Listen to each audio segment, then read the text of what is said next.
Hello बच्चों, इस video में आपका स्वागत है। आज के इस वीडियो में हम उन खानाबदोशों के बारे में चर्चा करेंगे जो पहाड़ों में रहते हैं और उनके चक्रीय चराई गतिविधियों के बारे में भी जानेंगे। आइए उन विषयों पर एक नजर डालते हैं जिन पर हम इस वीडियो में चर्चा करेंगे। हम जानेंगे कि खानाबदोश कौन होते हैं, गुज्जर बकरवाल कौन होते हैं, गद्दी चरवाहे कौन हैं, चक्रीय चराई की गतिविधियों में उन्होंने अपने मवेशियों को कैसे चराया। दोस्तों, आपने किसी अन्य राज्य की यात्रा करते समय देखा होगा कि कोई व्यक्ति सड़क पर बड़ी संख्या में भेड़ या बकरियों के साथ घूम रहा है, उन्हें हरी भूमि के चारागाह की ओर लेकर जा रहा है। ये कौन लोग हैं? ये खानाबदोश हैं। खानाबदोश वो लोग होते हैं जो एक जगह नहीं रहते बल्कि अपनी जीविका कमाने के लिए एक क्षेत्र से दूसरे क्षेत्र आते जाते रहते हैं। जब भी हम किसी देश के इतिहास के बारे में जानकारी हासिल कर रहे होते हैं तो हम ज्यादातर खानाबदोशों के बारे में नहीं पढ़ते हैं, क्योंकि वो किसी देश के इतिहास को बदलने में कोई महत्वपूर्ण भूमिका नहीं निभाते। लेकिन भारत और अफ्रीका जैसे कई देशों में पशु चारण महत्वपूर्ण रहा है। हम भारत के पर्वतीय क्षेत्रों में पाई जाने वाली दो जनजातियों के बारे में आज जानेंगे। सबसे पहले हम जम्मू कश्मीर के गुज्जर बकरवालों के बारे में जानेंगे। वो बकरी और भेड़ के बड़े चरवाहे हैं। हमेशा से जम्मू और कश्मीर में ही नहीं बल्कि 19वीं शताब्दी के दौरान उनमें से बहुत सारे चरवाहे अपने जानवरों के लिए चारागाह या फिर तमाम तरीके के चारे की तलाश करते हुए जम्मू कश्मीर तक चले गए। जब सर्दी के मौसम में ये पहाड़ बर्फ से ढक जाते हैं, खानाबदोश अपने झुंड के साथ शिवालिक श्रेणी की निचली पहाड़ियों की ओर बढ़ने लगते हैं। यहाँ की सूखी झाड़ियां उनके झुंडों के लिए चाराहा प्रदान करती है और एक तरीके से चारे का प्रबंध हो जाता है।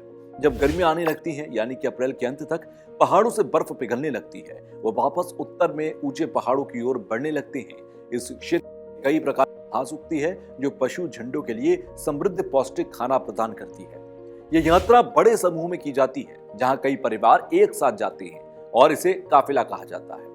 सितंबर के अंत में ऊंचे पहाड़ों में सर्दी वापस आने लगती है और झुंड वापस निचली पहाड़ियों की ओर बढ़ने लगते हैं। अब बात करते हैं दूसरी जनजाति की जिसकी हम चर्चा करेंगे। वो है हिमाचल प्रदेश के गद्दी चरवाहे। उनकी मौसमी यात्रा और गतिविधियां भी तकरीबन ऐसी ही होती हैं। सर्दियां निचली शिवालिक श्रेणी में बिताई जाती हैं और गर्मियां लाहौल और स्पीति में बिताते हैं। 19वीं सदी में कुछ गुज्जर बकरवाल जम्मू कश्मीर चले गए थे। ऐसे में वहां पहले से मौजूद कई गुज्जर पशुपालकों ने चरगाहों की कई तलाश में उत्तराखंड के गढ़वाल और कुमाऊं की पहाड़ियों की ओर जाने का फैसला किया।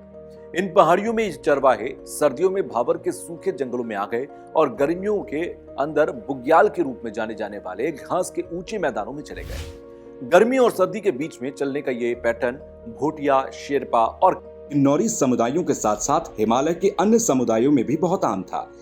क्या आप अंदाजा लगा सकते हैं कि इस चक्रीय आवागमन से फायदा क्या हुआ?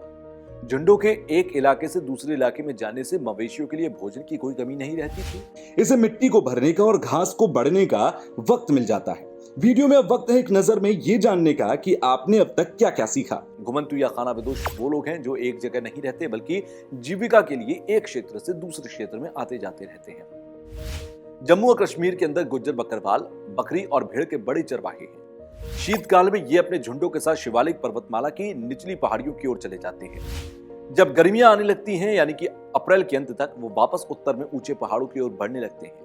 हिमाचल प्रदेश के गद्दी चरवाहे इसी तरह के मौसमी आवागमन का पालन करते हैं, जहां सर्दियां निचली शिवालिक की श्रेणी में बिताई जाती हैं और गर्मियां लाहौल स्पीति में बिताते हैं। इस चक्रीय आवागमन का ये फायदा होता है कि मवेशियों के लिए भोजन की कोई कमी नहीं रहती और इससे मिट्टी को भरने और घास को बढ़ने का समय मिल जाता है। फिलहाल इस वीडियो में इतना ही। कुछ और रोचक जानकारियों के साथ फिर मिलते हैं। अलविदा, खुश रहिए।